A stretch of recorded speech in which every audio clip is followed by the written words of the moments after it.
예레미야 2장 4절 말씀 함께 읽겠습니다. 야곱의 집과 이스라엘 집 모든 족속들아 여호와의 말씀을 들으라. 아멘. 우리는 지난 시간에 예레미야 1장을 통하여서 하나님이 예레미야를 부르시는 장면을 보았습니다. 자신의 능력 부족을 이야기하면서 하나님의 소명을 거절했던 예레미야에게 하나님은 내가 너와 함께 하신다는 확신을 주시면서 그를 선지자로 부르심을 보면서 주님이 주시는 확신과 함께 하심이 현대를 살아가는 우리에게도 큰 은혜와 도전이 되었음을 우리는 보았습니다. 그러나 2장부터 본격적으로 분위기가 바뀌기 시작합니다. 예레미야의 본격적인 사역이 시작되면서 예레미야가 남유다의 배도 행위를 구체적으로 고발하고 책망하기 시작합니다. 특히 하나님이 예레미야에게 임하여서 말씀하실 때 하나님은 과거 광야 생활 당시에 하나님과 이스라엘 사이에 돈독했던 우위와 신뢰를 회상하면서 현재 남유다의 배도의 실상을 부각시키고 있습니다. 2장 2절 하반절을 보시면 이렇게 기록되어 있습니다. 내가 너를 내 청년의 때에 인애와 내 신혼의 때의 사랑을 기억하노니 곧 씨 뿌리지 못하는 땅 그 광야에서 나를 따랐음이니라. 하나님은 광야에서의 삶이 마치 그 신혼부부의 사랑처럼 그 시절이 행복했음을 이야기하고 있습니다. 물론 우리가 잘 아시다시피 더 자세히 살펴보면 중간중간 이스라엘 백성들이 광야에서 불평불만하기도 했고 하나님은 대적하는 행위도 하였지만 지금의 상황에 비하면 이스라엘 백성들이 그 당시에 하나님의 말씀에 순종하고 따랐음을 이야기하는 것이죠. 그러면서 본격적으로 예레미야를 통해 하나님이 말씀하십니다. 오늘 본문 2장 4절에서 말씀하시듯이 야곱의 집과 이스라엘 집 모든 족속들아 여호와의 말씀을 들으라. 들으라라는 말은요 히브리어로 쉐마라는 이야기입니다. 우리 잘 아시죠? 쉐마 이스라엘아 들으라. 그런데 이 들으라는 말은요 단순히 히어링만 이야기하는 게 아니라 듣고 순종하고 복종하라는 이야기를 하고 있는 것입니다. 그러니까 지금 이 말은 하나님의 말씀을 듣고 다시 돌아오라는 것을 예레미야가 이야기하고 있는 것입니다. 그런데 이 유다 백성들이 하나님을 배신하고 그들의 역사 속에서 이스라엘을 축복하고 지켜주신 하나님을 부인하고 찾지 않았을 뿐만 아니라 우상 숭배를 행하는 배은망덕한 악행을 저질렀다는 것이 지금 예레미야 2장 전체의 핵심입니다. 5절에서 6절을 보시면 이들의 행위가 어떠했는지를 우리는 알 수 있습니다. 우리 예레미야 2장 5절에서 6절까지 함께 읽도록 하시겠습니다. 나 여호와가 이와 같이 말하노라. 너희 조상들이 내게서 무슨 불의함을 보았기에 나를 멀리하고 가서 헛된 것을 따라 헛되이 행하였느냐. 그들이 우리를 애굽 땅에서 인도하여 내시고 광야 곧 사막과 구덩이 땅 건조하고 사망의 그늘진 땅 사람이 그곳으로 다니지 아니하고 그곳에 사람이 거주하지 아니하는 땅을 우리가 통과하게 하시던 여호와께서 어디 계시냐 하고 말하지 아니하였도다. 여러분 6절을 보시면요 현재 남유다 백성들의 죄를 과거 광야 시대의 이스라엘 백성들의 모습을 비교하면서 더욱더 부각시키고 있습니다.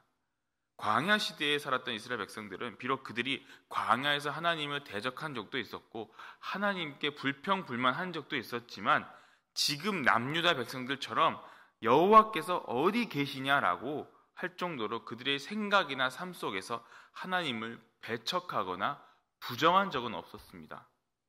그러나 현재 남유다 백성들은 그 하나님의 사랑과 은혜를 망각하고 여호와의 존재 자체를 부인할 정도로 뿌리 깊은 불신앙에 빠져 있다는 것을 예레미야는 이야기하고 있습니다. 사사기를 보면요 이렇게 기록되어 있습니다. 그때 이스라엘에 왕이 없으므로 사람이 각기 자기 소견에 옳은 대로 행하였도다. 한 번 기록되어 있는 게 아니라 2번 기록되어 있습니다. 왕이 없다는 것은 단순히 민족을 이끌어갈 리더 혹은 지도자가 없다는 걸 의미하기도 하지만 이것은 그 차원을 넘어서 궁극적으로 이스라엘에 하나님이 없다라는 것을 이야기하고 있는 것이죠. 하나님이 없으니까 하나님 말씀에 필요 없이 자기들 멋대로 자기 옳은 소견대로 행하였다는 것입니다. 근데 지금 이 남유다의 상태가 바로 이러하다는 것을 이야기합니다. 그들은 생명의 근원 대신 하나님을 버리고 무익한 우상을 숭배합니다. 2장 11절을 보시면 이렇게 기록되어 있습니다. 어느 나라가 그들의 신들을 신 아닌 것과 바꾼 일이 있느냐? 그러나 나의 백성은 그의 영광이 무익한 것과 바꾸었도다. 여러분, 어느 나라가 그들의 신을 신 아닌 것과 바꾼 일이 있느냐? 다른 이방 국가들이 무익한 거짓 우상을 만들어 섬기긴 하는데 그들은 최소한 일관성 있게 그 자신들의 우상을 지켜왔다는 것입니다. 그런데 남유다의 상황은 어떻습니까? 자신들이 섬기던 하나님을 그대로 다 버려버리고 우상을 섬기는 신을 바꾸는 행위를 하고 있다는 것입니다. 이러한 행위를 지금 예레미야는 남유다를 향해 책망하고 있는 것이죠.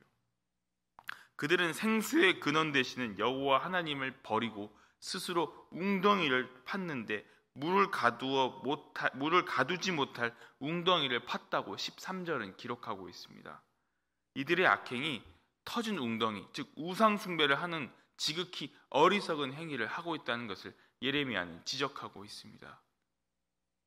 여기서 그치지 않고 예레미야는 남유다의 또 다른 배도 행위에 대해서 지적합니다. 그것은 바로 하나님의 징계를 피하기 위해서, 하나님의 징계를 인위적으로 피하기 위해서 이방 민족과 동맹한 사실입니다. 그것이 오늘 2장 14절에서 19절에 기록되어 있습니다. 그들은 하나님을 버리고 주변 강대국을 의지하면서 국가의 안전을 보장받으려고 했습니다. 하지만 그것은 하나님을 버리게 되는 결과를 낳게 되었고 결과적으로 그들이 멸망으로 향하는 길을 완성하게 된 것이죠. 2장 19절을 보시면 이렇게 기록되어 있습니다. 네 악이 너를 징계하였고 네 반역이 너를 책망할 것이라. 그런즉 네 하나님 여호와를 버림과 내 속에 나를 경외함이 없는 것이 악이요 고통인 줄 알라. 주 만군의 여호와의 말씀이니라. 세 가지 단어가 핵심 단어로 기록이 되어 있습니다. 첫 번째 반역, 두 번째 버림, 그다음에 경외함이 없음. 이런 것들은 모두 하나님과 관련이 되어 있는 단어인데 남유다가 지금 하고 있는 배도 행위를 보여주는 단어입니다. 하나님을 반역하고 하나님을 버리고 하나님을 경외하는 게 없다라는 게 지금 예레미야가 하고 있는 말입니다. 물론 당시의 역사적 지정학적 입장을 보면요, 남유다는요 두 나라 사이에 끼어 있었습니다. 북쪽은 아수르, 남쪽은 애굽. 아수르가 남쪽으로 침략하기 위해서는 반드시 남유다 땅을 지나야 했고 애굽이 이 아수르를 지나기 위해서는 반드시 이 남유다를 지나야만 했던 상황이었습니다. 그런 상황 속에서 자신들의 역량을 최대한 발휘해서 외교적인 어떤 수단과 모든 것들을 발휘했지만 하나님은 그들의 힘과 능력을 원했던 게 아니라 남유다에게 하나님만을 의지할 것을 원하셨던 것이죠. 하지만 남유다는 그렇지 못했다라는 것이 바로 예레미야가 하고 싶은 이야기입니다. 그들은 하나님을 버리고 우상 숭배를 하면서 동시에 하나님을 의지하지 않고 이방 민족에 여기 붙었다 저기 붙었다 하는 서로 의지하는 상황이 벌어졌다는 것이 바로 오늘 2장에서 나오는 이야기입니다. 남유다는요 자신들의 악행을 또한 숨기지 않았다는 게 문제입니다. 여러분 23절을 보시면요 내가 어찌 말하기를 나는 더럽혀지지 아니하였다, 바알들의 뒤를 따르지 아니하였다 하겠느냐라고 기록하고 있는데요. 여러분 그 앞에 보시면요 그들은 뭘 했냐면은 그들은 높은 산이나 울창한 나무 아래에서 우상 숭배를 했다라는 겁니다. 그러면서 그걸 숨기지 않았다는 거예요. 그러면서 오히려 떳떳 회개 없이 그 자신들의 죄를 합리화했다라는 것입니다. 그들은 뻔뻔했습니다. 자신들이 우상을 섬겨놓고 난 그런 적이 없습니다라고 마치 뻔뻔하게 자신들의 죄악을 은폐하려는 모습을 보이고 있습니다. 그들은 마치 내가 언제라는 태도를 보이면서 예레미야는 하반절에서 네 골짜기에 있는 네 골짜기 속에 있는 내 길을 보라라고 이야기합니다. 그게 23절 하반절인데요. 23절에서 이 예레미야를 남유다 백성들이 나는 죄를 지은 게 없다, 내가 언제 그랬느냐 했을 때 예레미야가 이렇게 얘기하는 것이죠. 네 골짜기 속에 있는 내 길을 보라.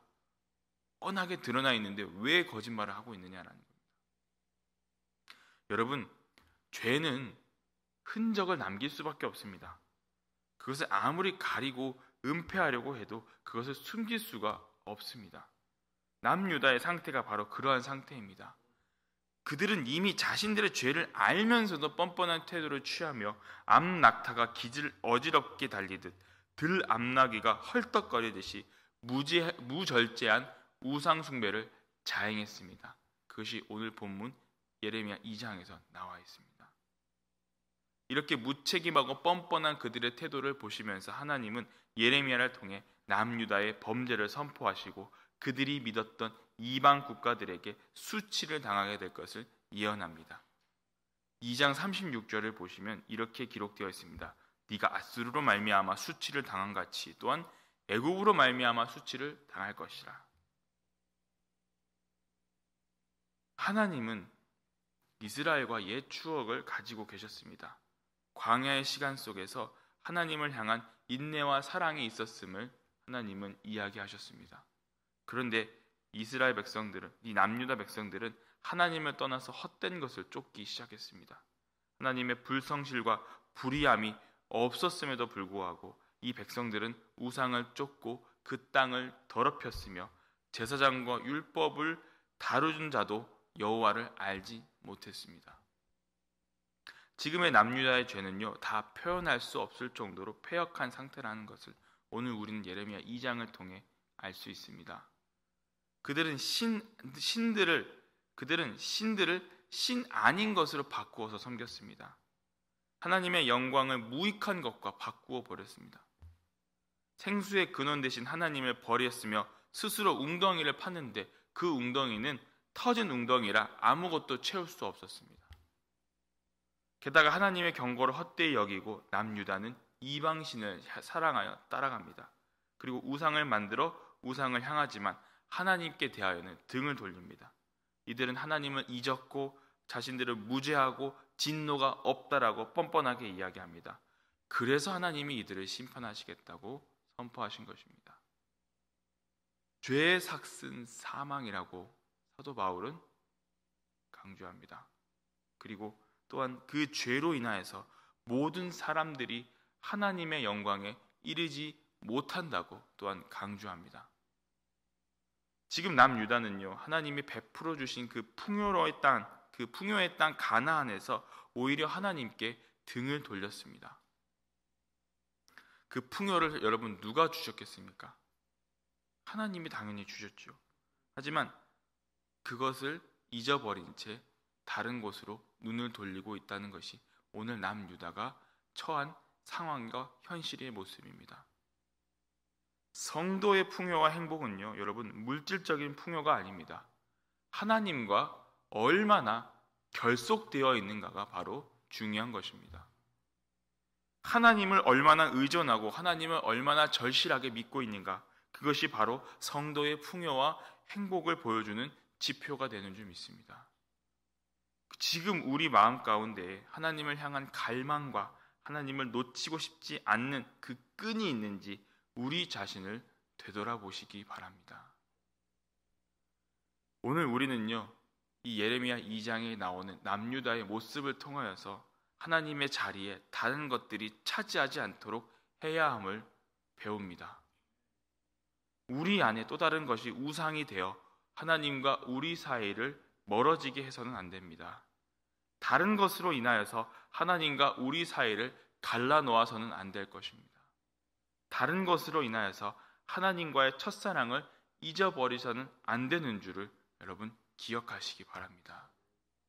우리 안에, 우리의 중심에 오직 진리 되시고 우리의 구주 되시는 하나님이 있어야 할 줄 믿습니다. 오늘 하루도 주님의 십자가 앞으로 나아가 주님의 성령을 구하며 죄를 멀리하고 주님께 더욱더 가까이 나아가는 여러분이 되시기를 주님의 이름으로 축원합니다. 아버지 하나님 감사합니다.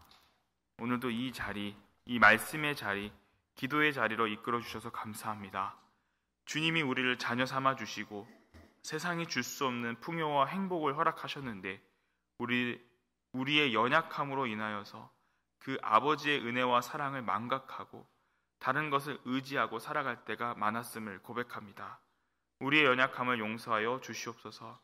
오늘 말씀을 통해 남유다의 백성들처럼 혹시라도 하나님과의 관계가 다른 것으로 인해 멀어져 있다면 우리의 죄를 십자가 앞에 내려놓고 겸손히 주님 앞에 나와 통회하고 자복할 때에 주님이 우리를 위로하여 주시고 주님이 우리를 회복시켜 주시고 주님과 우리 사이가 더욱더 가까이 나아가게 하여 주시옵소서. 오늘 또 우리의 남은 삶을 하나님 앞에 거룩하고 의로운 삶으로 드려지게 하여 주시옵소서.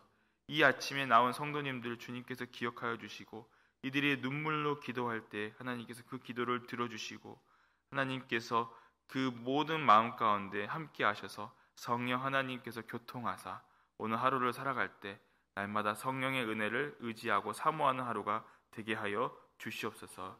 늘 하나님 앞에 겸손히 무릎 꿇으며 살아가는 자들이 되게 하여 주시옵소서. 우리는 연약합니다. 그래서 하나님을 더욱 의지할 수밖에 없습니다. 십자가 앞에 주님 앞에 나아가 더욱더 하나님을 사랑하고 의지하는 자들이 되게 하여 주시옵소서. 감사를 드리오며 우리와 함께 하시고 우리의 죄를 통회하시고 회개하게 만들어 주시는 우리 구주 예수 그리스도의 이름으로 간절히 기도하옵나이다. 아멘.